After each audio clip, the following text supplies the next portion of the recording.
মুআজ্জাজ হাযিরিন, আল্লাহ রাব্বুল আলামিনের শানে অসংখ্য হামদ এবং সানা, যিনি তার একমাত্র উপযুক্ত, যিনি অনুগ্রহ করে আমাদেরকে সালাতুল জুমা আদায় করার জন্য এই মসজিদে উপস্থিত হওয়ার তৌফিক দান করেছেন। আলহামদুলিল্লাহ। আল্লাহর কাছে আমরা দোয়া করি, আল্লাহ যেন আমাদের সকলের নেক এবং ভালো আমলগুলো কবুল ও মঞ্জুর করেন এবং আমাদের জানা অজানা সকল গুনাহগুলো যেন আল্লাহ মাফ করে দেন এবং এই গুনাহগুলো যেন আল্লাহ নেকিতে সওয়াবে রূপান্তরিত করে দেন। মুআজ্জাজ হাযিরিন, আমরা আজকে আপনাদের সামনে যে বিষয়টি খুতবায় আলোচনা করব তা হচ্ছে এই যে আমরা করোনা পরিস্থিতির মধ্যে আমরা এখনো আছি, যদিও এর আগে আমরা আলোচনা করেছি, তবু এই ধরনের বালা মুসিবত, এই ধরনের রোগ ব্যাধির ক্ষেত্রে ইসলামের দৃষ্টিভঙ্গি কী? তাহলে করোনার প্রেক্ষিতে ইসলামের দৃষ্টিভঙ্গি, ইসলামের ভূমিকা কী, সেই বিষয়টি আমরা কোরআন এবং হাদিসের আলোকে এবং বাস্তবতার দিক থেকে আপনাদের সামনে আমি সহ, যাতে করে আমরা সকলেই বিষয়টিকে সেভাবে স্মরণ করতে পারি এবং তার আলোকে নিজেরা জীবনযাপন করতে পারি, চলতে পারি। আল্লাহ যেন আমাদের সকলকে সেই তৌফিক দান করেন। আল্লাহ সুবহানাহু ওয়া তাআলা তিনি বলেছেন, আউযু বিল্লাহি মিনাশ শাইতানির রাজীম, কুল লা ইউসিবানা ইল্লা মা কাতাবাল্লাহু লানা হুয়া মাওলানা ওয়া আলাল্লাহি ফালইয়াতাওয়াক্কালিল মুমিনুন। সূরা তাওবার 51 নম্বর আয়াত। যে হে রাসূল, আপনি বলুন, লা ইউসিবানা ইল্লা মা কাতাবাল্লাহু লানা, আল্লাহ আমাদের জন্য যা লিখেছেন, যা লিখে দিয়েছেন, তাই মানুষকে বা আমাদেরকে স্পর্শ করে, সেটাই আমাদের জন্য আপতিত হয়। তাহলে আল্লাহ যা আমার জন্য লিখেছেন সেটাই আমার জন্য হবে। হুয়া মাওলানা, তিনি আমাদের অভিভাবক। ওয়া আলাল্লাহি ফালিয়াতাওয়াক্কালিল মুমিনুন, আর মুমিনদের একমাত্র আল্লাহর উপরেই তাওয়াক্কুল করতে হয়, আল্লাহর উপরেই ভরসা করতে হয়। আরেকটি আয়াত আল্লাহ পাক বলেছেন, ওয়ামা আসাবাকুম মিন মুসিবাহ ফাবিমা কাসাবাত আইদিকুম ওয়া ইয়াফু আন কাসীর। যে তোমাদেরকে যেই মুসিবত বিপদ তোমাদের উপরে আপতিত হয়, তোমাদের উপরে আসে, এটা তোমাদের নিজেদের হাতের উপার্জন, নিজেদের হাতের কামাই। ওয়া ইয়াফু আন কাসীর, তোমরা নিজেদের হাত দিয়ে যা উপার্জন করো, যা কামাই করো, এই কামাই বলতে গুনাহ। তোমরা নিজেরা যে সকল গুনাহ করো, যে পাপ করো, এটার জন্য কিছু বিপদাবাস আসে, কিন্তু আল্লাহ অধিকাংশই মাফ করে দেন। ওয়া ইয়াফু আন কাসীর, অনেকগুলোকে আল্লাহ মাফ করে দেন। সূরা রুমের 41 নম্বর আয়াতে আল্লাহ বলেছেন যে যাহারাল ফাসাদু ফিল বাররি ওয়াল বাহরি বিমা কাসাবাত আইদিন নাস লিয়ুযীকাহুম বা'দাল্লাযী আমিলু লাআল্লাহুম ইয়ারজিউন। পৃথিবীর জলে এবং স্থলে সর্বত্র ফিতনা, ফাসাদ, বিপর্যয়, বিশৃঙ্খলা প্রকাশ হয়েছে। কিসের জন্য? যাহারাল ফাসাদু ফিল বাররি ওয়াল বাহরি বিমা কাসাবাত আইদিন নাস, মানুষরা নিজের হাতে যা কামাই করেছে তার কারণে। তাহলে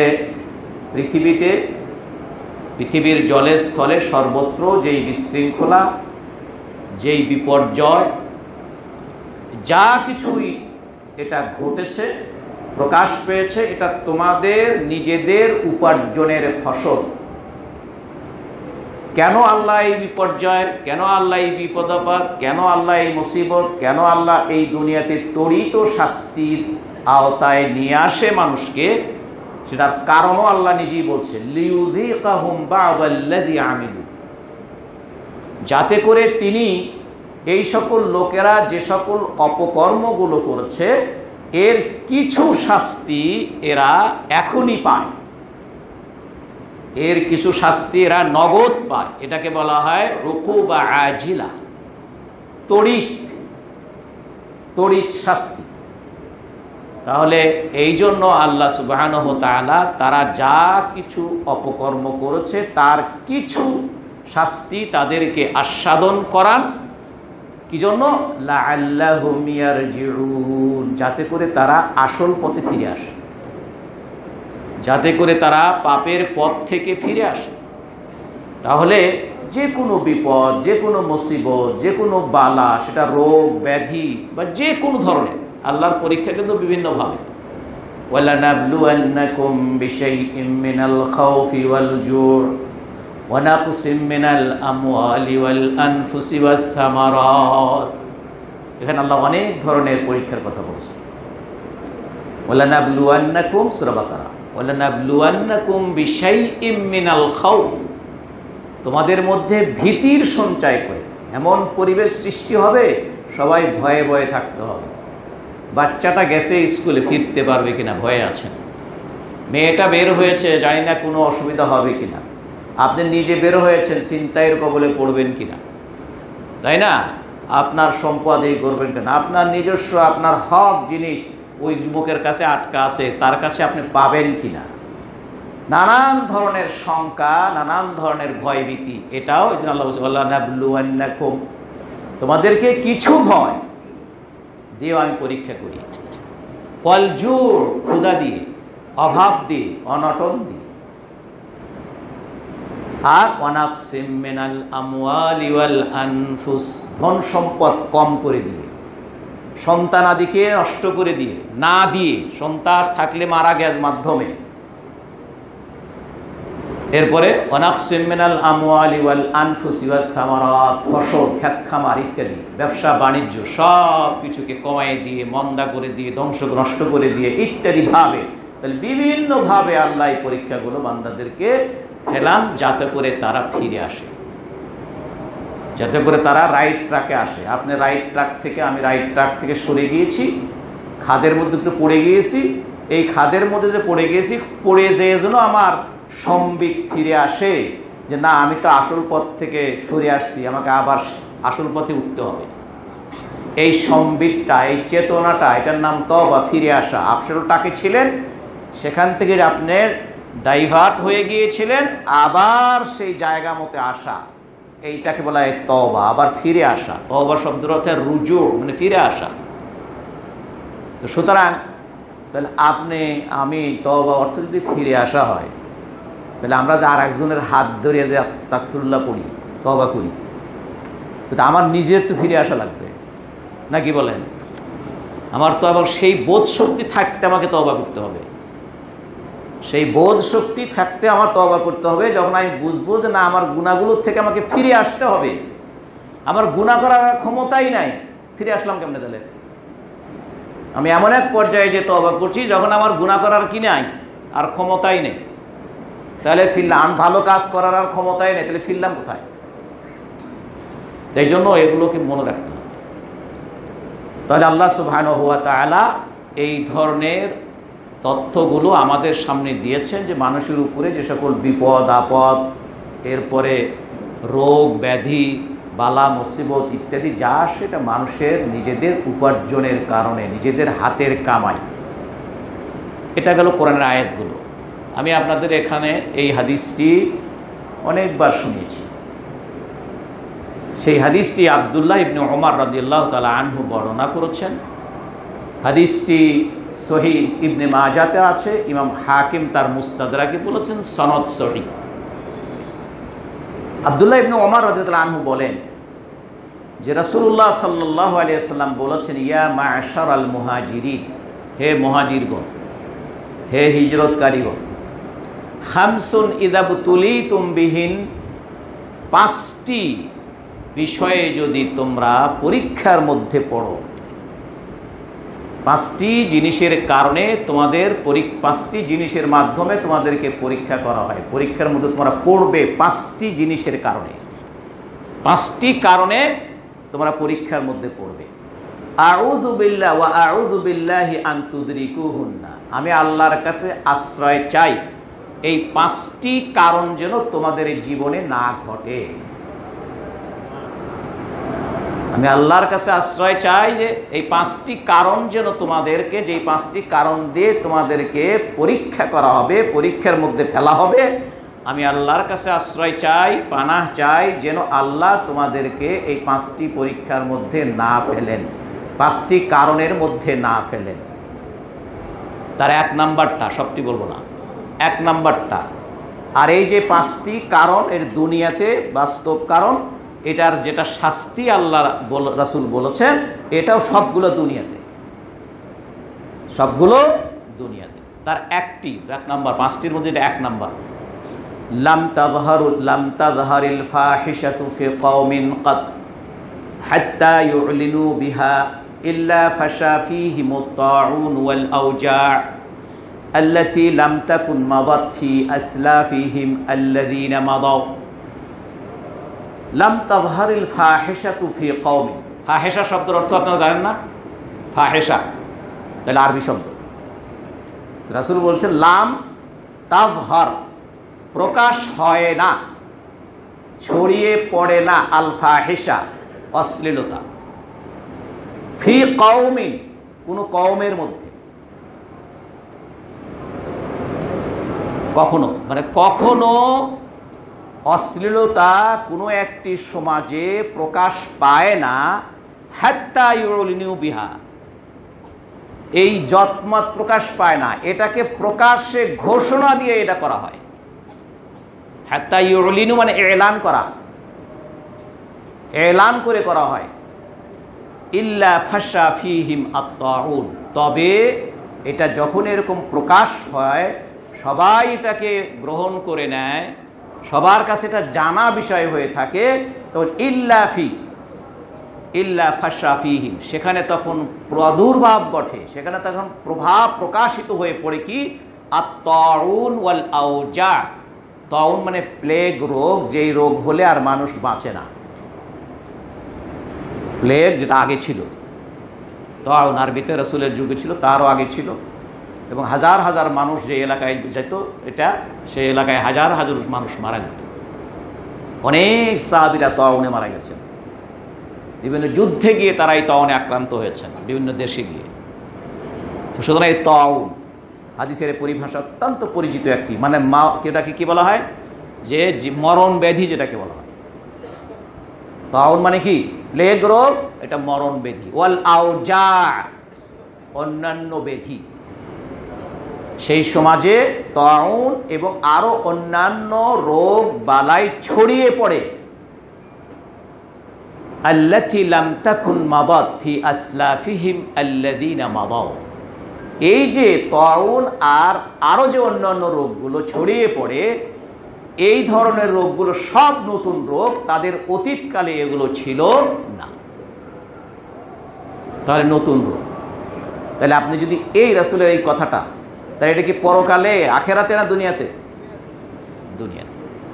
দ্বিতীয় আর একটা শুনাই, ওয়ালাম ইয়ানকুসুল মিকিয়ালা ওয়াল মিজানা ইল্লা আখাযু বিসসিনিন, আর যারা ওজনে কম করে দেয়, মেপে যখন দেয় কম করে দেয়, ওজন করে যখন দেয় কম করে দেয়। দুই ধরনের ওজনের মাপ আছে, একটা নিত্যি দিয়ে মাপা, আর একটা হচ্ছে হয়তো যে ভাণ্ড দিয়ে টন্ডে মাপা, বা যে মাপার যেই যন্ত্রগুলোই হোক না কেন, সেটা যদি সেই গজ দিয়ে অথবা যেটাকে মিটার বলে, মিটার দিয়ে হোক, পাল্লা দিয়ে হোক, কাঠা দিয়ে হোক, যে দিকেই হোক না কেন, এই জন্য দুইটা পরিমাপের বস্তু, দুইটা, একটা মিকিয়াল আবেতে, একটা হলো মিজান। এইটা যখন মানুষেরা ব্যাপকভাবে কোনো সমাজে কম দেওয়ার প্রবণতা ছড়িয়ে পড়ে এবং সকলের কাছে সেটা গা সহা হয়ে যায়, কম একটু দিবি, কম একটু দিবি, কম একটু দিবি, সবাই বলি কম একটু দিবি, কম হইলে কোনো কিছু নাই, এটা মনে করেন, তাই না? তাহলে কি হয়? তিনটা শাস্তি। ইল্লা উখিযু বিসসিনিন, তাদের উপর থেকে কখনো অভাব যাবে না, তাদের উপর থেকে অভাব কখনো যাবে না। ওয়া শিদ্দাতুল মাউনা, তাদের খাদ্য সংকট হবে, সুস্বাস্থ্যের সংকট হবে। আর ওয়া জাওরুস সুলতান, আর জালিম শাসক তাদের উপরে চাপিয়ে বসবে, জালিম শাসক তাদের উপরে চাপিয়ে বসবে। তাহলে যেই সমাজে ওজনে কম দেওয়াটা ব্যাপকতা লাভ করে, সেই সমাজে এই তিনটি শাস্তি, এটা কি পরকালে না এখানে? অভাব দূর হবে না পরকালে না এখানে? এখানে খাদ্যর সংকট, স্বাস্থ্যের সংকট, আর জালিমের শাসন তাদের উপর চেপে বসবে। এরপরে আরো তিনটা আছে। সুতরাং আমরা যদি এই করোনাকে সামনে নিয়ে কোরআনে কারিমের এই আয়াতগুলো, রাসূল সাল্লাল্লাহু আলাইহি ওয়াসাল্লামের এই হাদিস সহ আরো অনেক হাদিস আছে, সেগুলো যদি সামনে রাখি, তাহলে এই ধরনের মরণ ব্যাধি বলি অথবা মানুষকে ভীতি সন্ত্রস্ত করে তোলে এমন রোগ ব্যাধি, এমন বিপদ আপদের কথা যদি সামনে পড়ে, তখন একজন ইমানদার ব্যক্তির সামনে কোরআনে কারিমের এবং রাসূলের এই সকল দিক নির্দেশনাগুলো তার সামনে পরিষ্কারভাবে ফুটে উঠবে। সুতরাং এই করোনার কথা যদি আমরা বলি, তাহলে এই যে হাদিসটা বললাম ইবনে মাজার হাদিস, সহিহ সনদে, এবং হাকিম তার মুস্তাদরিক হাদিসের গ্রন্থে তিনি উল্লেখ করেছেন। এই যে এখন কোভিড-19, যেটাকে করোনা ভাইরাস বলা হয়, এটা হচ্ছে এই ভাইরাসের কারণে, এটা একটা নতুন ভাইরাস। এই ভাইরাসের কারণে মানুষের শ্বাস প্রশ্বাসের যে নালী আছে, এটাকে এমনভাবে সংক্রমিত করে, এমনভাবে আঘাত করে যে সেখান থেকে সে সহজে আর ফিরে আসতে পারে না, রিকভারি খুব কম হয়। এই জন্য বিশ্ব সংস্থা তারা এটাকে ওই যে এমন ব্যাধি বলে এটাকে ডিক্লার করেছে, যা একেবারে সব কিছু মূলোৎপাটন করে ফেলে। তার মানে কি? লোকটাকে শেষ করে ফেলে। জায়েহা বলা হয় আরবিতে। জায়েহা বলা হয় এমন বিপদ আসা কোনো একটি ক্ষেতের উপর দিয়া, যেই ক্ষেতের ধান শস্য সব একেবারে নন্ডভন্ড করে ফেলে দেয়, এটাকে আরবিতে বলা হয় জায়েহা। তো সুতরাং সেটা হয়, এবং এটা একটি জীবাণু, এটা মৌলিকতার দিক থেকে একটি জীবাণু, এবং সেই জীবাণুটা মানুষের ভিতরে এমনভাবে পুঞ্জীবিত হয়, এবং এটা কোন ফর্মে কি হয় এটা এখন পর্যন্ত নিশ্চিত করে বলা যায় না। এই জন্য পেপার পত্রিকা আমরা দেখি যে এটা বিভিন্ন সময় বিভিন্ন রূপ লাভ করে। কি আপনারা দেখেন না, যেটা জিন পরিবর্তন করে, এক এক সময় এক একজনের এক এক ধরনের হয়। একবার বলা হলো যে একবার যাকে করোনা, সেখান থেকে যখন সে ভালো হয়ে যাবে, রিকভারি করবে, তার মধ্যে কি তৈরি হয়? অ্যান্টিবডি কি তৈরি হয়, এবং এখান থেকে রক্ত নিয়ে প্লাজমা দেয়। যেহেতু এর একবার হয়ে গেছে, ভালো হয়েছে, এখান থেকে রক্ত নিয়ে আরেকজনদের সেও ভালো হবে। কিন্তু এখন দেখা যাচ্ছে একই লোকের 2-3 বার করে অ্যাটাক হচ্ছে। তাহলে এইখানেই স্বাস্থ্যবিজ্ঞানীরা বা সংশ্লিষ্টরা তারা হয়রান হয়ে যাচ্ছে। এই যে দেখুন, আজকেও দেখলাম কোন পত্রিকাতে যে অক্সফোর্ডের যে ভ্যাকসিনটা আবিষ্কার করা হচ্ছে, বলতেছে এটা বয়স্ক লোকদের জন্য একটু বেশি উপযোগী হবে। তাহলে অবয়স কম যা আছে তাদের জন্য কি হবে? একটু বয়স্ক লোকদের জন্য যদি উপযোগী বেশি হয়, তাও 90% উপযোগী হবে বয়স্ক লোকদের জন্য। তাহলে তার চেয়ে কম বয়স্ক যারা, তারা কি হবে? তাহলে সেই ভ্যাকসিনটাও কিন্তু অ্যাবসলিউটলি হচ্ছে না। সুতরাং এটা হচ্ছে, এবং এটার পিছনে কত আমরা প্রথম দিকে শুনেছি না, চীনে এটা হয়েছে কারণ হেরা চাম্বা দুধ দিয়ে ইয়া বানা খায়, স্যুপ বানায় খায়, তারপরে ওই নাকি ইঁদুর খায়, সাপ খায়, এগুলো আমরা ফেসবুকে দেখছি, নাম ছবি টবি দিয়ে এরকম দেখছি। তো এটার পেছনে এগুলোকেও বলা হয় আর কি, এগুলা বলা হয় এই অপপ্রচারও হইতে পারে, আবার সঠিকও হইতে পারে। এটাকে আরবিতে বলা হয় সুবহাত, মানে এভাবে ছড়াছড়ি হচ্ছে কথাগুলো। এমনকি পিঁপড়া তো বহু জাতের আছে, সেই পিঁপড়া যারা খায় তাদের সেখান থেকে হয়, তারপর সাপ যারা খায়, এবং এটা এক মানুষের থেকে আরেক মানুষের সমাজে সংক্রমিত হয়। এটা বিভিন্নভাবে এই সকলগুলো হয়, এবং এটার যখন হয় কি জ্বর হয়, তারপরে সর্দি লাগে এবং তার শ্বাসকষ্ট হয়। এটা শুরুতে খুবই স্বাভাবিক থাকে, আস্তে আস্তে এটা মধ্যম পর্যায়ে যায়, সেখান থেকে কঠিনতরের দিকে যায়। এটা কখনো 1 সপ্তাহ থেকে মধ্যে হয় না, 1 সপ্তাহের মধ্যে আস্তে টের পেতে থাকে, এরপরে সেটা আস্তে আস্তে বাড়তে থাকে। তখন মানুষদেরকে ওই যে কি বলা হয়, যে কি ইউনিট বলে, যে ইন্টেনসিভ কেয়ার যেটাকে বলা হয়, হ্যাঁ, যে সেই ভেন্টিলেটার ইত্যাদি এখানে দেওয়া হয়। এই যে এই সকল অবস্থা, এবং এটার মৃত্যুর হার 2% থেকে 3% মধ্যে হয়, যদিও এক দেশের থেকে আরেক দেশের ভিন্নতা আছে। তাহলে এই হচ্ছে কোভিড-19 সম্পর্কে। এটা আমাদের চোখের সামনে দেখা। এখন এটা আমার কোনো আলাদা বিদ্যা নাই যে আমি এটাকে আপনাদের সামনে বিশ্লেষণ করছি। এটা চোখের সামনে দেখা, যেগুলো আমরা শুনতেছি দেখতেছি সেটা। তাহলে এটা হচ্ছে এই বিষয়। এই সম্পর্কে বা এই ধরনের পরিস্থিতিতে আমরা যে ইসলামের বিভিন্ন দিকে ইসলামের দিক নির্দেশনা আছে, তার মধ্যে ইসলামের আরেকটি বৈশিষ্ট্য হচ্ছে যে অবস্থা এবং প্রয়োজন এবং বিপদ আপদ, দুঃখ কষ্ট, এক কথায় জরুরত যেটাকে বলা হয়, অতীব প্রয়োজন। এই অতীব প্রয়োজনের প্রেক্ষিতেও ইসলামের কিছু দিক নির্দেশনা আছে, যেই দিক নির্দেশনা ইসলামের স্বাভাবিক যে নিয়ম নীতিগুলো আছে, এটাকে আজিমা বলা হয়। একটা হলো রুখসাত, একটা হলো কি আজিমা। এই জন্য শরিয়াতের অরিজিনাল যেটা নর্মাল যে নিয়মটা, যেমন আমরা নর্মালি নিজের বাড়িতে থাকলে আমরা জোহরের রাকাত কয় রাকাত করব? ফরজ 4 রাকাত। এটা যখন আমি সফরে থাকবো তখন সেটা একটা পরিস্থিতি, সেই জন্য আল্লাহ এখানে একটু রুখসত দিয়েছেন। 4 রাকাতটা আজিমত এখানে যখন আমরা থাকি। যখন আমি বাইরে থাকবো আল্লাহর পক্ষ থেকে একটু রুখসাত দেওয়া হয়েছে, সহজ করা হয়। রুখসাত মানে সহজ করা হয়েছে, তুমি 2 রাকাত। আল্লাহ পাক কোরআনে কারিমের কয়েকটি খাবার মানুষের জন্য হারাম ঘোষণা করেছে। তার মধ্যে একটা মৃত গোশত খাওয়া, মৃত জন্তুর গোশত খাওয়া একটা। এরপরে আল্লাহ বলে দিয়েছেন ফামান তুররা গায়রা বাগিন ওয়ালা আদিন ফালা ইসমা আলাইহি। তাহলে এরকম মরা প্রাণীর, মরা বস্তু যেগুলো খাওয়া, জীবিতটাকে জবাই করে খাওয়া যেটা জায়েজ, এরকম যদি মারা যায় কোনো মনে করেন ছাগল অথবা গরু, তাহলে সেটা খাওয়া হারাম।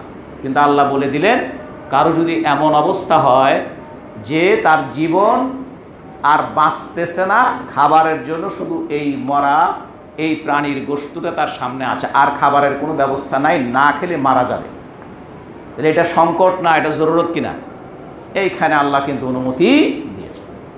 তো এই জন্য শরিয়াতের একটি নীতিমালা হচ্ছে যে সংকটের কারণে, দরুরতের কারণে, খুবই প্রয়োজনের প্রেক্ষিতে এক্সেপশন পথটাও ইসলাম খুলে রেখেছে। এই জন্য এক্ষেত্রে যারা ফিকহার মাসআলা ইজতিহাদ করে বের করেছেন, তারা কিছু নীতিমালা, কিছু সূত্র নির্ধারণ করেছেন। তার মধ্যে একটি হচ্ছে আল মাশাক্কাতু তাজলিবুত তাইসির। আল মাশাক্কাতু তাজলিবু আত তাইসির, অর্থাৎ কঠিন যেটা, যেখানে খুবই কঠিন সেখানে ইসলামের নির্দেশনা আছে যে তুমি সহজের দিকে যেতে পারো।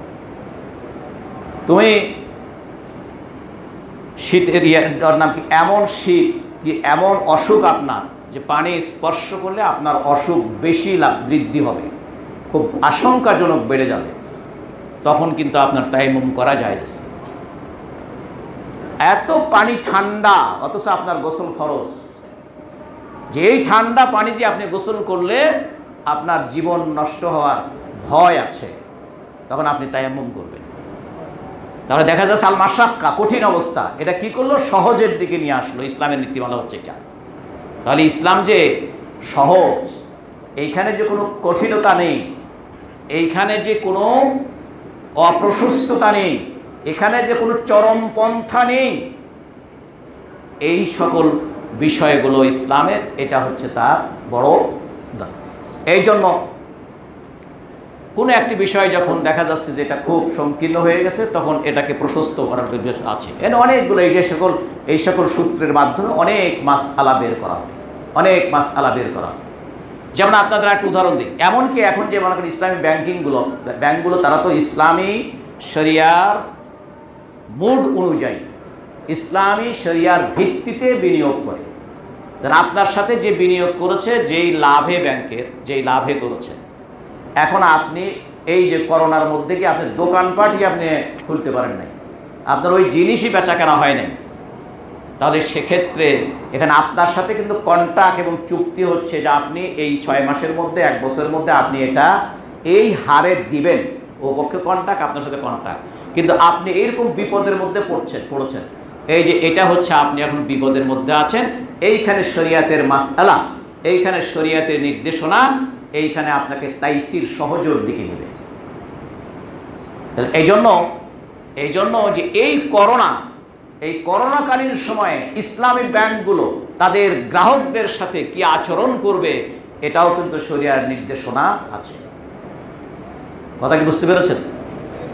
তো সুতরাং তাহলে আমরা এইরকম একটি পরিস্থিতি, কারণ এই কথাটা এত সংকট, এই কথাটা এখন আপনাদের মনে থাকলে তাহলে যে এটার কারণে যে কি কি জিনিসগুলো আসছে আমাদের সামনে, এটা পরিষ্কার হবে। এই যে সামাজিক দূরত্ব হয়েছে না, যেখানে আপনাদেরকে দাঁড়ায় আমি বলি ভাই পায়ে পায়ে কাঁধে কাঁধে মিলে মিলে দাঁড়াবে, সবসময় বলি না আমাদের সময়, কিন্তু এখন এই করোনাকালীন সময় পরে কি একটিবার শুনছেন যে আপনারা মিলে মিলে দাঁড়ান, নাকি বলি সামাজিক দূরত্ব বজায় রেখে বলা? তাহলে এইখানে আর ওই সুন্নাতটা আমল করা যেটা আজিমত ছিল, স্বাভাবিক নীতি ছিল, সেটা এই বিপদের কারণে, এই সংকটের কারণে সেটা এখন শিথিল। সেটা কি শিথিল? এটাকে বলা হয় রুখসাত। এই জন্য ইসলামী পরিভাষায় দুটা পরিভাষা, একটা নাম হচ্ছে আজিমত আর একটা নাম হচ্ছে কি রুখসাত। রুখসাত।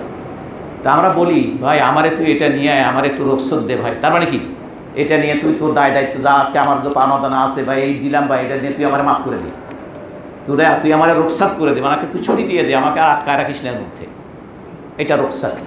তো সুতরাং এই বিষয়গুলো আমাদের মনে রাখা। এছাড়া ইসলামের মূল অবজেক্টিভের মধ্যে, মূল অবজেক্টিভ মাকাসিদুশ শরিয়া বলা হয়, দ্য অবজেক্টিভস অফ ইসলামিক শরিয়া, ইসলামী শরিয়ার মূল উদ্দেশ্য, তার মধ্যে পাঁচটি হচ্ছে ফান্ডামেন্টাল। তার একটি হচ্ছে যে মানুষ তার জীবন রক্ষা করাটা ইসলামের লক্ষ্য উদ্দেশ্য। ইসলামের লক্ষ্য উদ্দেশ্য কি? জীবন রক্ষা করা। তাই এটাকে বলা হয় হিফজুন নফস। পাঁচটি মূল বা ফান্ডামেন্টাল অবজেক্টিভ অফ শরিয়ার মধ্যে এক নাম্বারটা হচ্ছে জীবন রক্ষা। এই যে জীবন রক্ষা, এই জন্য বললাম জীবন রক্ষার জন্য মৃত্যু গোশত খাওয়া কি আছে, জায়েজ আছে ওই পরিমাণ, যে পরিমাণ খাইলে আর তার মরে যেতে হবে না। এই জন্য খাইতে যখন বলছি পুরোটা খেয়ে ফেলে এরকম না, এটাও যদিও কেউ কেউ ইখতিলাফ করেছে। যাই হোক, তাহলে এক নম্বর হচ্ছে মানুষের হিফজুন নফস, জীবন রক্ষা। আর দুই নম্বর হচ্ছে হিফজুদ্দিন, আপনি যে দিন ইসলাম এটাকে রক্ষা করাও আপনার মূল, শরিয়াতের মূল। এর মধ্যে ইচ্ছা করলেই আপনি এখান থেকে ত্যাগ করে চলে যেতে পারেন না। এই জন্য ইসলাম গ্রহণ করার পরে, ইসলাম গ্রহণ করার সময় স্বাধীনতা আছে, আপনি গ্রহণ করবেন কি করবেন না, আরো বুঝবেন আরো জানবেন, এই ইখতিয়ার আপনার আছে। এরপরে আপনি গ্রহণ করলেন না, এটাও আপনার জন্য দুনিয়াতে কোনো শাস্তি নেই, পরকালে আল্লাহর সাথে আপনার শাস্তি আছে। কিন্তু বুঝে শুনে এই সকল লিবারিটি এবং ফ্রিডম অ্যাপ্লাই করার পরে যখন আপনি ইসলাম গ্রহণ করবেন, আর আপনার জন্য এখান থেকে বের হয়ে যাওয়ার সুযোগ নাই। এটাকে ইসলাম বলা হয় আপনি মুরতাদ হয়ে গেছেন। এর জন্য আপনার সাথে ইসলামের তখন ভিন্ন ব্যবস্থা। এই জন্য হিফজুদ্দিন, দিনের সংরক্ষণ, protect your religion, protect your faith.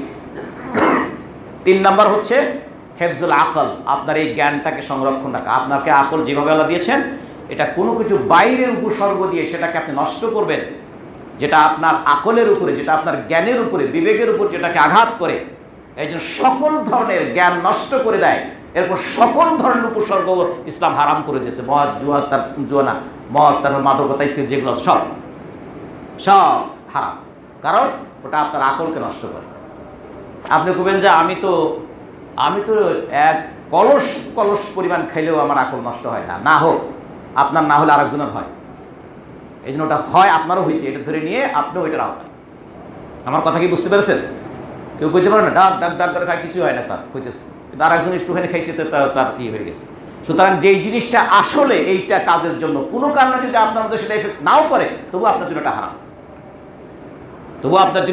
হারাম, তাহলে আপনার জ্ঞানকে, আকলকে নষ্ট করে যে এই জিনিসগুলো, এই আকলকে প্রোটেক্ট করা ইসলামের মেইন অবজেক্টিভ একটা। এরপরে হচ্ছে হিফজুন নসল, বংশ রক্ষা। এইখান থেকে জেনা ব্যভিচার হারাম, আর বংশ নষ্ট করে। আপনি হয়তো কইবেন যে না এখন তো বাচ্চাই হবে না, আমরা সেই ব্যবস্থাকে তারা এই ব্যবস্থা করে তৈরি করা হবে যে বাচ্চাই হবে না। এটা আসলে সবসময় বলছিলাম মৌলিকত্ব, যে এইভাবে নারী পুরুষের মিলন হলে বাচ্চা হবে, এটা স্বাভাবিক, কিন্তু কোনো কারণে হবে না এই জন্য আইন পরিবর্তন হবে না, ওটাকে একই অপরাধ ধরা হবে। কথাটা কি বুঝতে পেরেছেন? তাহলে হেফজুল নসল, আর একটা হচ্ছে হেফজুল মাল, সম্পদ সংরক্ষণ করা। এই জন্য আপনার বৈধ সম্পদ রক্ষা করার কারণে যদি আপনি কাউকে খুন করে দেন, খুন হয়ে যায়, আপনার হাতে যদি খুন হয়ে যায়, ইসলামে আপনার কোনো ইয়ে নেই।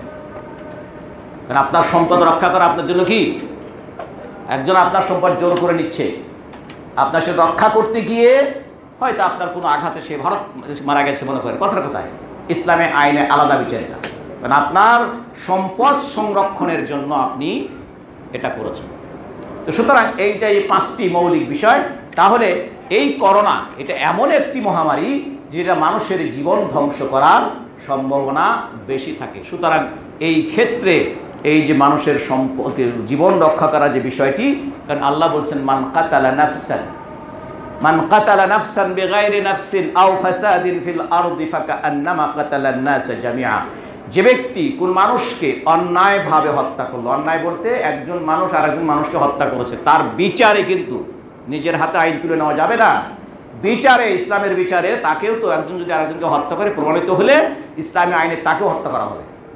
তাহলে এইটা আল্লাহ বলছে যে এই ধরনের আর একজনের কেসাস ছাড়া, অথবা এই ব্যক্তি পৃথিবীতে সমাজে বিশৃঙ্খলা সৃষ্টি করেছে, ডাকাতি করেছে, মানুষের সম্পদ জোর করে লুণ্ঠন করে, এই ধরনের ব্যক্তি ইসলামী আদালতে আসলে প্রমাণ হলে তাকেও হত্যা করা বৈধ। এই জন্য আল্লাহ এখানে বলছেন যে কোনো মানুষকে কেসাস অথবা এই পৃথিবীতে যারা বিশৃঙ্খলা সৃষ্টি করে ওই ধরনের, সে এইরকম কারণ ছাড়া যদি কেউ কাউকে হত্যা করে, ফাকান্নামা কাতালান নাস জামিআন, সেজন্য সমস্ত মানুষদেরকে হত্যা করলো। একজন মানুষকে হত্যা করলে এইভাবে, সেই জন্য পৃথিবীর সমস্ত মানুষকে হত্যা করলো। ফাকান্নামা কাতালান নাস জামিআ ওমান আহব, সেজন্য সমস্ত মানুষকে জীবন দিল। সূরা আল মায়েদার 32 নম্বর আয়াত, সূরা নেসাতেও এই ধরনের একটা আয়াত আছে। তো সুতরাং এই বিষয়গুলো আমাদেরকে মনে রাখতে হবে। তাহলে আমি যদি এই করোনা বা এই ধরনের ব্যাধির ক্ষেত্রে যদি আমি আমার অসতর্কতার কারণে, আমার অসাবধানতার কারণে নিজে অথবা আরেকজন ক্ষতিগ্রস্ত হয়, যেটা নাকি জীবন নাশক হয়ে যায়, সেখানে ইসলামের সেখানে দৃষ্টিভঙ্গি দেবে আপনি আর আমি এই অপরাধী। তাহলে এই যে আমরা যারা সব বলি আল্লাহর উপর তাওয়াক্কুল, না, এটা আল্লাহর উপর তাওয়াক্কুলের সঠিক অর্থ না। কথা বুঝছেন কিনা? কারণ এর দ্বারা আপনার নিজের ক্ষতি হতে পারে, অথবা আপনার সাথে যিনি আছেন সামনে তার ক্ষতি হতে পারে আপনার কারণে। এই জন্য এখানে এটা আল্লাহর তাওয়াক্কুলটা সবসময় আপনাদেরকে বলেছি, আল্লাহর তাওয়াক্কুলটা হচ্ছে আল্লাহ যেই কাজ করার জন্য যেই সকল উপায় উপকরণগুলো দিয়েছেন, এলিমেন্টগুলো দিয়েছেন, মেইনসগুলো দিয়েছেন, সেগুলোকে অবলম্বন করে আল্লাহর উপর তাওয়াক্কুল করার নাম হচ্ছে আল্লাহর উপর তাওয়াক্কুল করা। তাহলে এটা হচ্ছে এই বিষয়। এরপরে এই কারণে এই করোনাকে সামনে রেখে যে সকল ডিক্লারেশনগুলো সরকারের পক্ষ থেকে, স্বাস্থ্য সংস্থাগুলোর পক্ষ থেকে যে সকল বিষয়গুলো বিশেষজ্ঞরা বলেছেন, তাহলে আমার নিজের বা অন্যের জীবনের সংরক্ষণের স্বার্থে আমাদেরকে সেগুলোকে মেনে নিতে হবে, মেনে চলতে হবে। ইসলামের শরিয়াত এটাই আপনার প্রতি আমার প্রতি কি নির্দেশ। তাহলে বিষয়টি আর এই পর্যায়ে রয়ে গেছে না যে বিশ্ব স্বাস্থ্য সংস্থার থেকে পরামর্শ দিয়েছে, আমি শুনলাম না।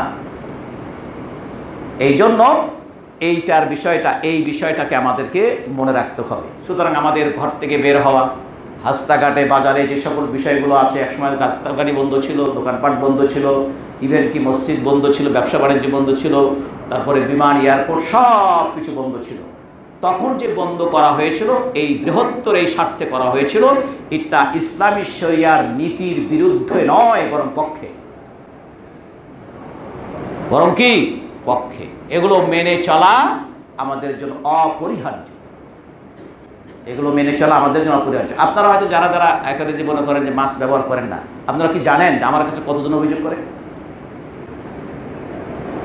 আমার কাছে কতজন এই মুসলিম ভাইরাই বলে যে ভাই কিছু কিছু লোক তো মাস্ক পরে আসে না। কথা বুঝছে?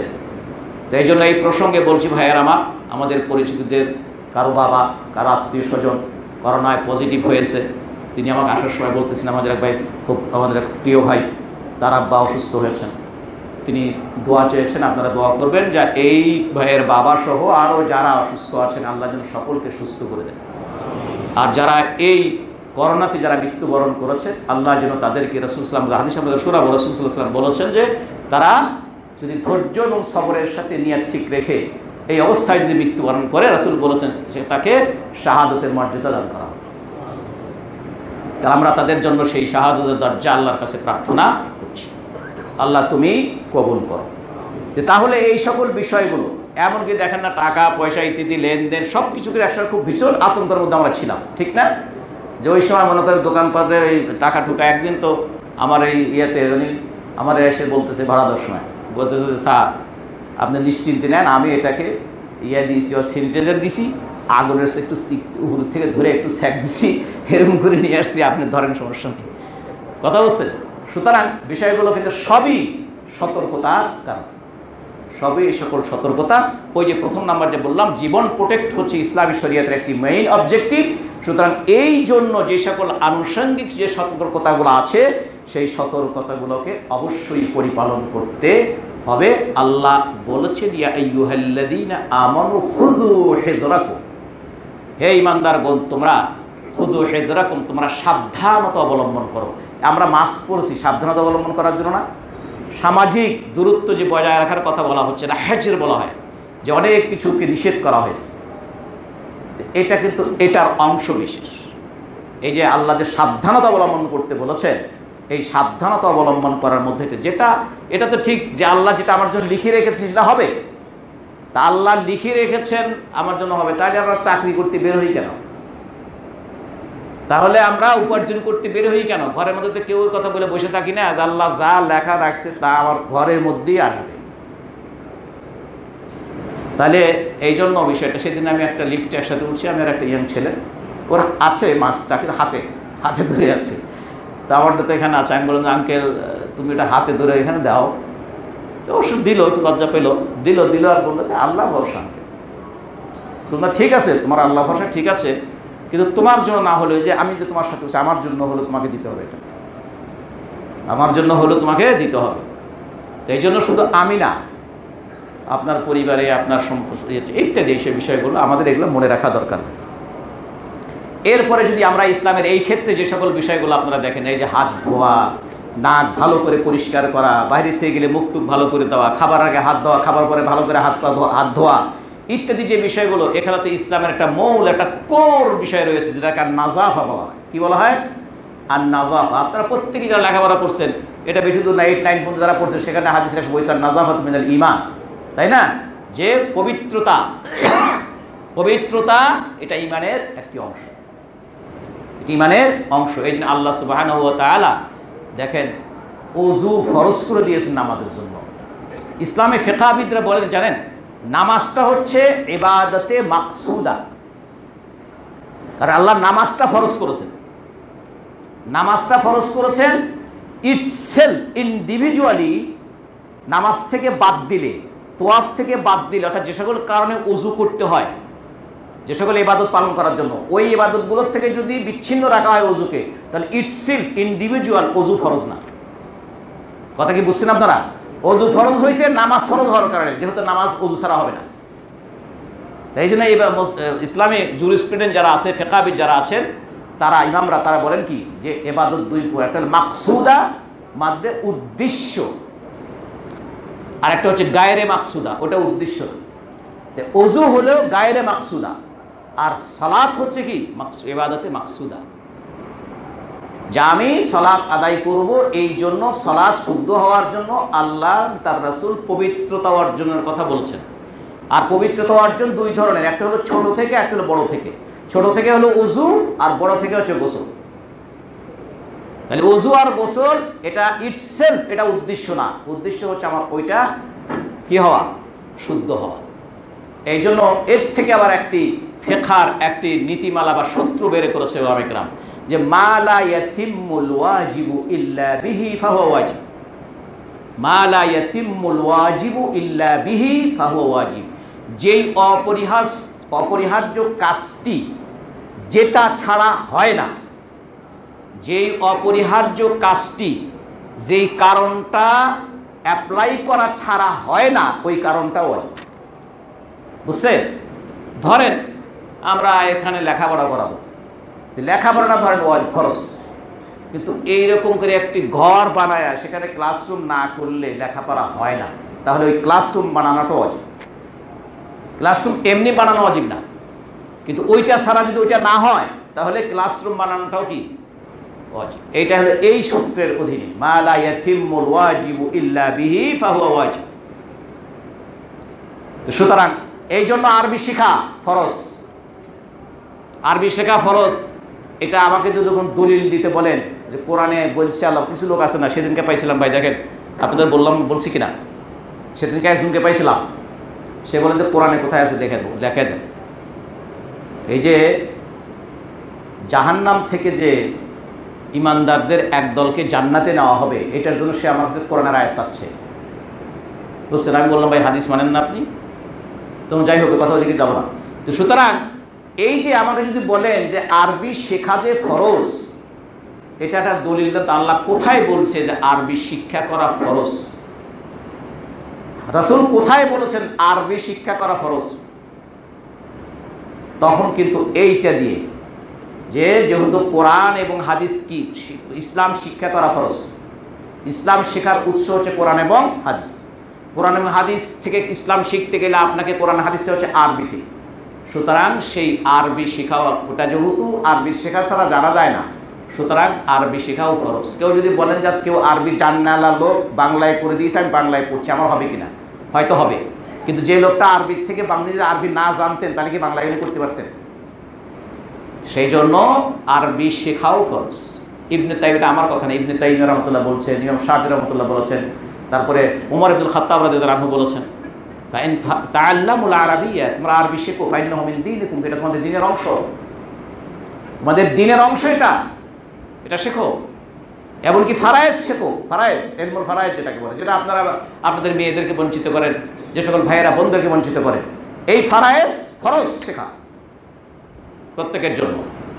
তো সুতরাং এই বিষয়গুলো আমাদেরকে মনে রাখা দরকার। আল্লাহ বলছেন ওযু ফরজ, সে সম্পর্কে সূরা আল মায়েদার 6 নম্বর আয়াতে বলছে, ইয়া আইয়ুহাল্লাযীনা আমানু ইযা কুমতুম ইলাস সালাতি ফাগসিলু ওয়ুজুহাকুম ওয়া আইদিয়াকুম ইলাল মারাফিকি ওয়ামসাহু বিরুউসিকুম ওয়া আরজুলাকুম ইলাল কা'বাইন ওয়া ইন কুনতুম জুনুবান ফাত্তাহহারু। তোমরা যখন নামাজের ইচ্ছা করবে, নামাজ দাঁড়াবে, তখন তোমরা ওযু করবে, যেখানে তোমাদের মুখ ধোবে, তোমাদের হাত ধোবে কোনই পর্যন্ত, মাথা মাসে করবে, পাও ধোবে। আর যখন তোমরা অপবিত্র হবে, গোসল ফরজ হয়ে যাবে, এমন কাজ করবে, এমন কাজ হয়ে যাবে, ফাত্তাহহারু, পবিত্রতা অর্জন করো। তাহলে আত-তুহুর শাত্রুল ঈমান, পবিত্রতা অর্জন করা ঈমানের অংশ। আত-তুহুর শাত্রুল ঈমান। এছাড়া আল্লাহ বলছে ইন্নাল্লাহা ইউহিব্বুত তাওয়াবিনা ওয়া ইউহিব্বুল মুতাতাহহিরিন, আল্লাহ তওবাকারীদেরকে যেমন ভালোবাসেন, পছন্দ করেন, একইভাবে যারা অধিক পবিত্রতা অর্জন করে আল্লাহ তাদেরকেও পছন্দ করেন, ভালোবাসেন। সূরা বাকারা 222 নম্বর আয়াত। সূরা আল মুদ্দাসসিরে 4 নম্বর, রাসূল সাল্লাল্লাহু আলাইহি ওয়াসাল্লাম যখন তার কাছে ওহী আসা মুলতবি ছিল প্রায় 3 বছরের মতো, তারপরে যখন সর্বপ্রথম যে ওহীটা নাজিল হলো, যেই সূরা, সেটা সূরা আল মুদ্দাসসির। আল মুদ্দাসসির, ইয়া আইয়ুহাল মুদ্দাসসির কুম ফাআনযির ওয়া রাব্বাকা ফাকাব্বির ওয়া সিয়াবাকা ফাতাহহির। কয়টা নির্দেশ? এই 2-3টা নির্দেশের মধ্যে একটি হচ্ছে পবিত্রতা অর্জন করো। ইয়া আইয়ুহাল মুদ্দাসসির, হে নবী আপনি উঠুন, কোমল গায়ে দিয়ে যিনি শুয়ে আছেন আপনি উঠুন। কুম ফাআনযির, আপনার রবের সম্পর্কে সতর্ক করার জন্য আপনি কাজে নেমে পড়েন, দাঁড়ান, মানে কাজে নেমে পড়েন। রাব্বাকা ফাকাব্বির, আপনার রবের মহত্ব বর্ণনা করার জন্য ঘোষণা করুন। কাব্বির মানে আল্লাহু আকবার বলা। কাব্বির মানে কি? রাব্বাকা ফাকাব্বির, আপনার রবের নামে তাকবীর বলুন, আল্লাহু আকবার বলুন, আল্লাহু আকবার প্রতিষ্ঠা করুন। এই জন্য তাফসিরে এসেছে, ঘরের মধ্যে তো রাসূল শুয়ে আছেন, সেই সময় এই ওহী নাজিল হয়েছে। এই যে তখন তো ওখানে আর সামনে কেউ নাই, স্ত্রী খাদিজা রাদিয়াল্লাহু আনহা ছাড়া। রাসূলের উপরে নাজিল হয়েছে, রাসূল জোরে বলে উঠে আল্লাহু আকবার বলে উঠছেন, স্বামীর এরকম আল্লাহ আকবার বলা দেখে বুঝুক আর না বুঝুক, হাজিরা আল্লাহু আকবার তিনি বলে বলছেন। এটার নাম হচ্ছে রাসূলের কাছে যা শুনছে সামনে মানা, যখন দেখেছে সাথে সাথে কি মেনে নেওয়া। এটা হচ্ছে ইমানদারের পরিচয়। তো সুতরাং তোমার এরপরে ওয়াসিয়াবাকা ফাতাহহির, তার 4 নাম্বারটাই হচ্ছে কি, 4 নম্বর আয়াত, সেটাই হচ্ছে আপনার এই পোশাক শরীর এগুলোকে পবিত্র করুন। এই জন্য ইসলামের নবী যে কাজগুলো নিয়ে এসেছিলেন তার মধ্যে ওয়ায়ুযাক্কিহিম, তিনি মানুষদেরকে পবিত্র করেন। এই পবিত্র পোশাকের পবিত্রতা, এই পবিত্রতা, এই দেহের পবিত্রতা, এই পবিত্র আপনার অন্তরের পবিত্রতা, আপনার কর্মের পবিত্রতা, এরকম কুলুষিত অপবিত্রতা কোন ধরনের এটা ইসলাম সমর্থিত নয়। আপনি নোংরা হয়ে থাকবে, সাধারণভাবে নোংরা হয়ে থাকবেন, আপনি নাপাক না, সাধারণভাবে নোংরা হয়ে থাকবেন, পোশাক আশাক কাপড় চোপড়ে আপনার এমনি পেশাব পায়খানা লেগে অপবিত্র হয়েছে তা না, এমনি এমনি ঘামে টামে তারপরে এই ইত্যাদি এমনি পাক আছে কিন্তু নোংরা হয়ে গেছে, এটাও ইসলাম সমর্থন করে না। এটাও ইসলাম সমর্থন করে না, পরিষ্কার পরিচ্ছন্নতার কথা বলে। তো সুতরাং এগুলো রাসূল সাল্লাল্লাহু আলাইহি ওয়াসাল্লাম বলেছেন, তুহুর সাদ মুসলিম শরীফের হাদিস।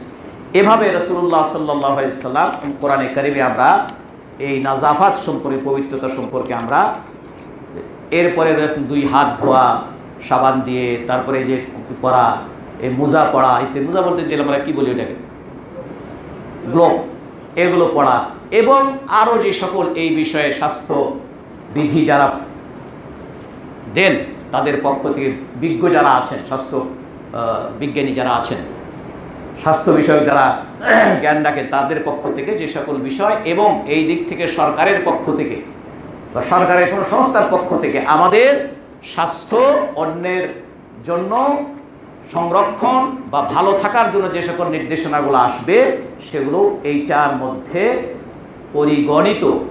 এটাও ওয়াজিবুন শারআন, এগুলো পরিপালন করা শরীয়তের দৃষ্টিতেও ওয়াজিব, অপরিহার্য, এগুলোও অপরিহার্য এখান থেকে বাঁচার জন্য।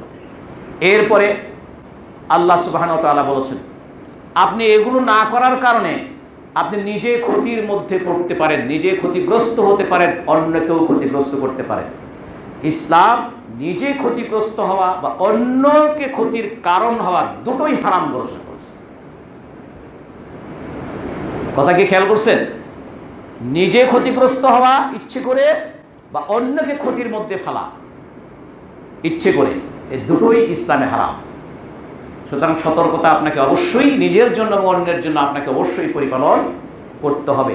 আল্লাহ কোরআনে কারীম বলেছেন, ওয়ালা তুলকু বিআইদিকুম ইলা তাহলুকা, তোমরা তোমাদের হাতকে, এখানে হাত বলতে গোটা তোমাদের নিজেদেরকে, তোমাদের হাতকে তোমরা ধ্বংসের মধ্যে নিপতিত করো না। তার মানে তোমাদের এই যে তাব্বাত ইয়াদা আবি লাহাব, আবু লাহাবের হাত দুটো ধ্বংস, ওখানে কি শুধু হাত উদ্দেশ্য না, গোটা আবু লাহাব উদ্দেশ্য, গোটা আবু লাহাব উদ্দেশ্য। এখানে আল্লাহ বলছেন তোমাদের হাতকে ধ্বংসের মধ্যে ফেলে দিও না।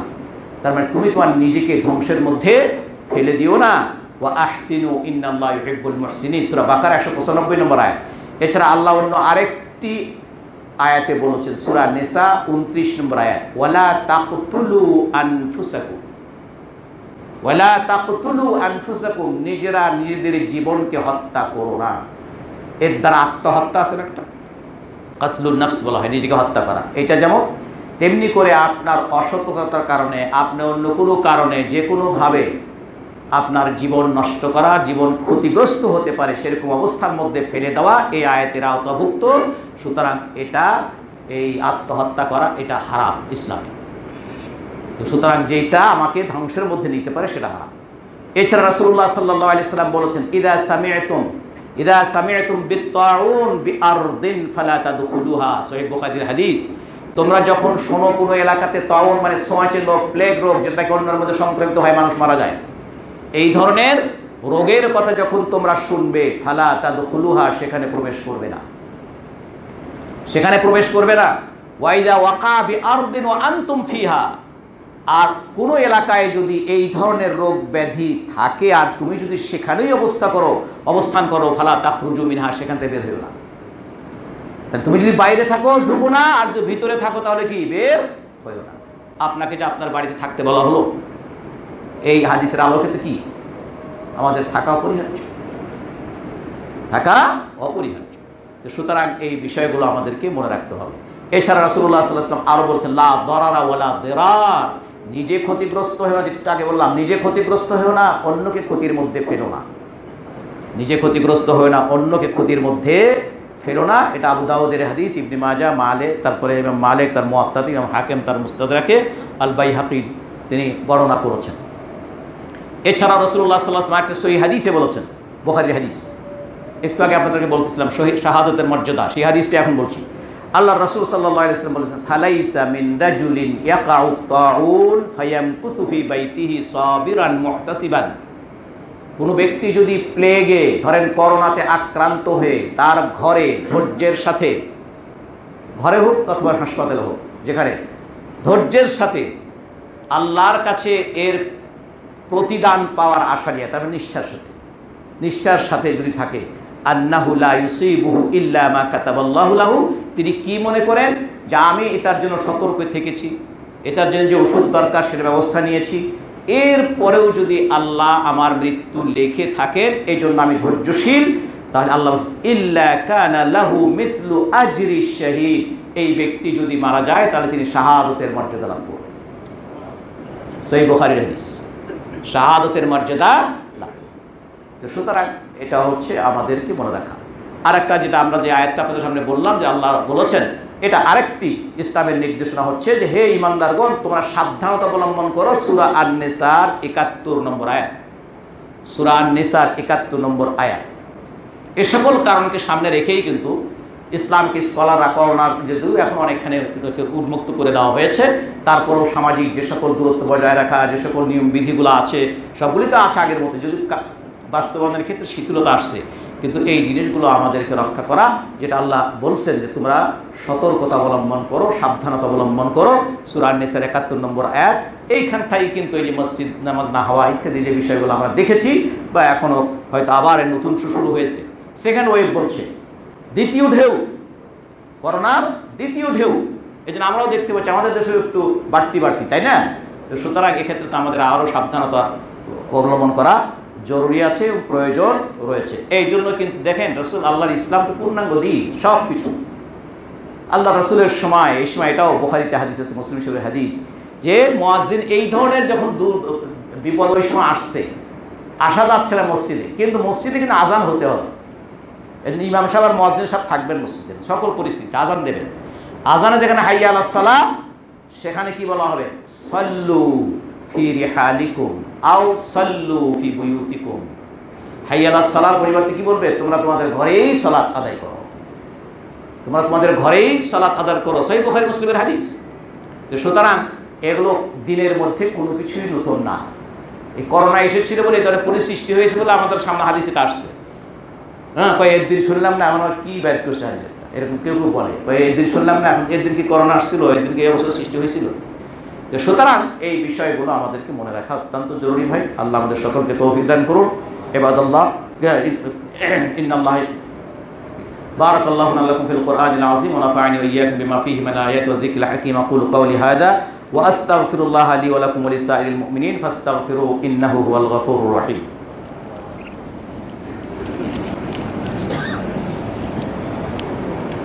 আলহামদুলিল্লাহি ওয়াহদা ওয়াসসালাতু ওয়াসসালামু আলা মান লা নাবিয়্যা বা'দা, আম্মা বা'দ, ফাইন্না আহসানাল হাদীসি কিতাবুল্লাহ ওয়া আহসানাল হাদী হাদী মুহাম্মাদিন সাল্লাল্লাহু আলাইহি ওয়াসাল্লাম ওয়া শাররাল উমুরি মুহদাসাতুহা ওয়া কুল্লু মুহদাসাতিন বিদআহ ওয়া কুল্লু বিদআতিন দালালাহ ওয়া কুল্লু দালালাতিন ফিন নার আও কামা ক্বালা আলাইহিস সালাতু ওয়াসসালাম। মুআজ্জাজ হাদিরিন, সম্মানিত মুসলিম ভাই এবং বোনেরা, এরপর আরেকটি করণীয় হচ্ছে যে এই ধরনের পরিস্থিতি যখন মানুষের ব্যবসা বাণিজ্য, আয় ইনকাম করার, উপার্জন করার পথগুলো সংকুচিত হয়ে গেছে, সেক্ষেত্রে ইসলামের আরেকটি দিক নির্দেশনা হচ্ছে এই যে যারা বিশেষ করে আপনার চাইতে যিনি খারাপ অবস্থায় আছে, আপনার চাইতে যিনি খারাপ অবস্থায় আছে তার দিকে সাহায্যের হাত বাড়িয়ে দেওয়া। এই কথাগুলো আমরা বিগত দিনগুলোর সময় বিভিন্ন সময় এখান থেকে আমরা আপনাদেরকে বলেছি, এবং আপনারা বিভিন্নভাবে বিভিন্ন জনের ডাকে সাড়া দিয়ে নিজেরা সহযোগিতা করেছেন, বিপন্ন মানুষদের পাশে দাঁড়িয়েছেন। এটা ইসলামের নির্দেশনা, এটা ইসলামের নির্দেশনা। সুতরাং এ সম্পর্কে কোরআনে কারিমের অনেক, এই যে আল্লাহর পথে দান করা যে বিষয়টা আছে, অনেক আয়াত আছে। আল্লাহকে কর্জ দেওয়া, এরপর একটা জিনিস কেউ যদি একটা দান করে তাহলে ওই যে একটা শীর্ষের মধ্যে 100টা ইয়ে আছে, সেখান থেকে এতগুলো বের হবে, আল্লাহ যাকে চান আরো বৃদ্ধি করে দেন, ইত্যাদি যে বিষয়গুলো আছে। আল্লাহ রাসূল বলেছেন যে তুমি যদি তোমার কোনো মুসলিম ভাইয়ের তার কষ্ট দুঃখ কষ্ট লাঘব করে দাও, আল্লাহ কিয়ামতে দিন তোমার দুঃখ কষ্ট লাঘব করে দেবে। এভাবে বহু কথা, বহু হাদিস এগুলা রাসূল সাল্লাল্লাহু আলাইহি ওয়াসাল্লাম এগুলা থেকে আছে। এই বিষয়গুলো আমাদেরকে মনে রাখা দরকার এবং সবসময়ের জন্য এটাকে আমলে বাস্তবায়ন করা, যার যার ক্ষমতা অনুযায়ী, যার যার যোগ্যতা অনুযায়ী এবং যার যার অবস্থার আলোকে তিনি করার চেষ্টা করবেন। এই জন্য রাসূল সাল্লাল্লাহু আলাইহি ওয়াসাল্লাম দেখেন বলেছেন, যে ব্যক্তি তার বাহন আছে, ধরেন বাহন চলাচলের জন্য আপনার একটা আছে, অতিরিক্ত একটা আছে, আল্লাহ রাসূল বলেছেন তোমার যদি একটা বাহন চাইতে অতিরিক্ত থাকে তুমি সেটা তোমার অন্য একটা ভাইকে দিয়ে সহযোগিতা করো, দিয়ে মানে একবার দিয়ে দাও, তাকে উঠার সুযোগ দাও। এই হাদিস রাসূল সাল্লাল্লাহু আলাইহি ওয়াসাল্লাম এটা বলেছেন। সুতরাং এই ধরনের অনেক বিষয় আছে। তারপরে এই ধরনের কারণে মারা গেলে কী হবে, এটাকে আমাদের শোনা, তাদের গোসল দেওয়াইতে হবে, কীভাবে দেওয়াইতে হবে সেগুলো আমাদের কাছে বলেছে, আর জানাজা কীভাবে করাতে হবে সেগুলো সবই বলা আছে। আর এই সকল আর একটা বিষয় হচ্ছে এটা অত্যন্ত গুরুত্বপূর্ণ, সেটা হচ্ছে অপপ্রচার। অপপ্রচার বাস্তবতার বাইরে গিয়ে, সত্য সত্যের বাইরে গিয়ে কোনো জিনিসকে ফুলায় ফাঁপাইয়া জনগণের সামনে তুলে ধরে তাদের মধ্যে বিভ্রান্তি সৃষ্টি করা মহা হারাম। সেটা কি হারাম? মহা হারাম, সবই হারাম। আমি এটাও হারামই, আমি একটু গুরুত্বের জন্য বললাম মহা হারাম। মহা হারাম বলতে আলাদা কোনো পরিভাষা কিন্তু নেই, আছে? যেমন ফরজের মধ্যে বড় ফরজ এরকম কোনো পরিভাষা নেই, ওরকম হারামের মধ্যে মহা হারাম এটা পরিভাষা। আমি গুরুত্বের জন্য কথাটা বলবো। সুতরাং এইটা, এই জন্য ফেসবুকে বলেন, সামাজিক যোগাযোগ মাধ্যম বলেন, পত্রপত্রিকায় বলেন, অনলাইন পত্রিকা হোক, প্রিন্টিং হোক, তারপরে ইত্যাদি হোক, যেখানেই হোক না কেন, ঘটনার যেটা মানুষের সামনে যাবে সেটা যদি সত্য আপনি বানিয়ে ফুলিয়ে ফাঁপিয়ে করেন, এর দ্বারা যত মানুষ বিভ্রান্ত হবে, এর দ্বারা যত কিছু ঘটবে, এইটার শাস্তি আপনাকে ভোগ করতে হবে। এই অপরাধের দায়ভার আপনার এই দুনিয়াতে না হলেও আল্লাহর কাছে দিতে হবে। এই জন্য ওই যে আদম আলাইহিস সালামের ছেলে যে নাকি তার ভাইকে হত্যা করেছিল, প্রথম হত্যা ছিল পৃথিবীতে, কিয়ামত পর্যন্ত যত হত্যা হবে এরকম অন্যায় হত্যা, সেই হত্যাকারীর হত্যার অংশ ওই আদমের ওই ছেলে পাবে। সুতরাং আপনি এরকম একটা ভুল কথা বলে, ভুল প্রচার করে, যাচাই বাছাই না করে, আল্লাহ কিন্তু বলছে কোরআনে যাচাই বাছাই করো, যখনই কোনো কথা আসে সেটাকে যাচাই বাছাই করো। কারণ যাচাই বাছাই ছাড়া তুমি কিছু বলবা, সেটা এমন একটি বিপদ এসে যেতে পারে, এর দ্বারা এমন একটি নেতিবাচক অবস্থা সৃষ্টি হতে পারে যেটা তুই পরে না রে আমি তো না করলেই তো হতো। তো সুতরাং এই বিষয়গুলো আমাদেরকে মনে রাখা, কারণ আপনি আমি যা কিছু করছি সব রেকর্ড হচ্ছে। ওমা ইয়ালফিযু মিন কাওলিন ইল্লা লাদাইহি রাকীবুন আতীদ, সূরা কাফের 18 নম্বর আয়াত। যা কিছু করছি সব রেকর্ড হচ্ছে, সব রেকর্ড। আপনার ক্যামেরাতে যেমন ধরা পড়ছে, বুঝছেন, আপনার ক্যামেরাতে যেমন ধরা পড়ছে, এরকম আপনার কাজটাও আল্লাহর কাছে ক্যামেরাতে ফেরেশতাদের ধরা পড়ছে। সুতরাং এটা আমাদের মনে রাখা।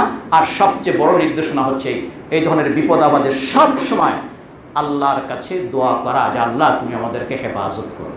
এই অসুস্থ হওয়ার আগে ওই সকল দোয়াগুলো বেশি পড়া যেখানে আল্লাহ তুমি আমাকে সুস্থ রেখো। আল্লাহুম্মা ইন্নী আসআলুকাল আফওয়া ওয়াল আফিয়াতা ফিদ দুনিয়া ওয়াল আখিরাহ, হে আল্লাহ তুমি আমাকে ক্ষমা করো, আমাকে সুস্থতা দান করো দুনিয়াতেও পরকালে। আল্লাহুম্মা আফিনি ফি বাদানি, হে আল্লাহ তুমি আমার শরীরকে সুস্থ রাখো। ওয়া আফিনি ফি বাসারি, আমার এই চক্ষুটাকে তুমি সুস্থ রাখো, আমার কানটাকে তুমি সুস্থ রাখো। এই সকল দোয়া আল্লাহর কাছে করা।